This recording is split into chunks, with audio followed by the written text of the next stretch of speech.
Hey, what is going on, guys? In today's video, I want to have a quick discussion about Fortnite Project Era Season 7 and what we can expect moving forward depending on what patch we end up going to. Now, Project Era Season 7 is expected to come out on the 24th of December, but we don't currently know what patch we're going to. We could go to patch 7.10, 7.20, 7.30, or 7.40. They're all available to download in the Era launcher. We'll have to see what the Era developers decide to do. And just for reference, Project Nova is currently on patch 7.40. Now, I'm going to kind of cover 5 key things that are going to change in the overall Project Era meta, and I'm going to talk about it both at the perspective of if we get an early Season 7 patch or a late Season 7 patch. So let's start off with the first one that I think is going to be really big. Is it's going to be the final nail in the coffin for shotgun meta diversity.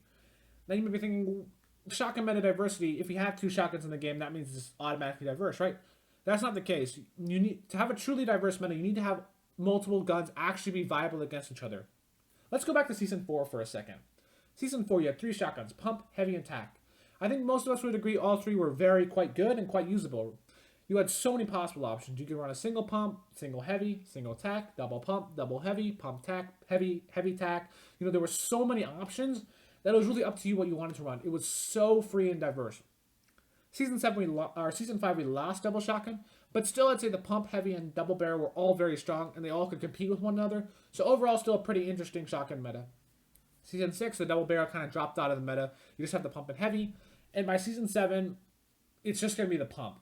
With the introduction of the spaz, you have to remember it's the old spaz that has that ridiculously fast draw speed. It has the same DPS as the heavy shotgun. It's going to be by far the most dominant gun in the game. I would argue that the spaz shotgun will be X tier. It will be that strong. The spaz could honestly keep up with the day 1 P90 or day 1 drum gun. It's just that good. What that means is that you're going to be running a pump shotgun. Whoever has a spaz automatically has an advantage. It's just going to be a pump shotgun oriented meta just like Project Nova. Now, if we go to early Season 7, I think the heavy shotgun could keep up with the green and blue pump shotgun, as those are expected to get a range nerf, which we'll talk about in just a minute. And the tacs could sort of also be in that range. The green pump, maybe, blue pump stretching, but not the spaz.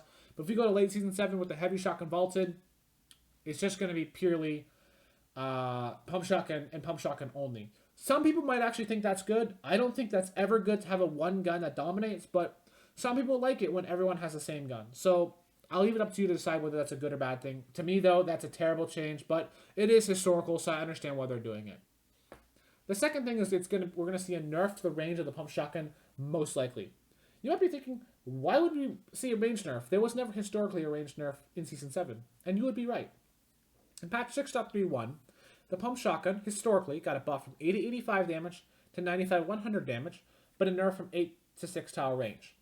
Right now, we have a 95 100 damage pump shotgun with an 8 tower range. That never existed in Fortnite. So we're going to probably see it revert to its historical state of having a little less range. Is that a massive nerf to the green and blue pump? No, but I think that's going to be enough to drop it from S tier to A tier. And if the heavy's still in the game, I think that'll open up the meta a bit more with excluding the spaz. But it's not a big deal, but it's just something to keep in mind that you're not going to be able to hit those really long range pump shotgun shots. You're going to see a lot more 3 damage from that range. The third major change is we're going to see a slight reduction to mobility. I think that's good. I think there's a little too much mobility in Season 6. With the removal of glider redeploy and itemizing it, you're still going to be able to have redeploy if you want it, but you're not going to have it everywhere, so you're not going to see random ramps being built across the map. I think that's overall good. Mobility is good to stop you from dying to the storm and make the game a little more exciting because you can find people, but with too much mobility, you're just going to have a lot of third-partying, a lot of people dying too fast. So I think that's overall a good change. That's subjective, though, whether that's good, but it is definitely going to be the case where you're not going to have glider redeploy because that was a historical change, and that's going to overall result in a decrease in mobility.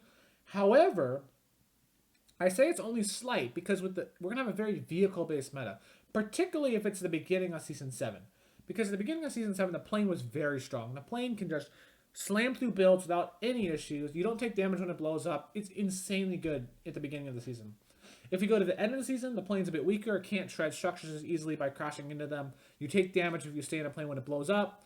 So overall, it's going to be a very heavy vehicle-based meta, which kind of makes up for the mobility loss to glider redeploy to an extent. Now, the final big change is heavily dependent on if we go to patch 7.40 or patch earlier than that. 7.40 is when Siphon historically was introduced, which means if that is the case, we will see a big increase in the mat farm rate, 40%, but we'll also only be able to carry 500 each material type. I think that would overall be great. There's no reason for farm rates to be slow. I think that's good for that to happen, but we already have Siphon, so it's not like we're gaining Siphon from that. The other thing is the hand cannon. If we go to patch 7.40, we'll see a structure damage nerf from 150, 157 structure damage to 100, 107. Is the hand cannon going to be as bad as it was in Season 5? No, it's still going to be a quite decent gun, but it's at least going to drop to B tier from S. It's no longer going to be an insanely strong gun because you can't just go around and one-shot walls. In fact, a fresh-built metal wall can just straight up tank a gold hand cannon. So overall, I think this has the potential to be interesting.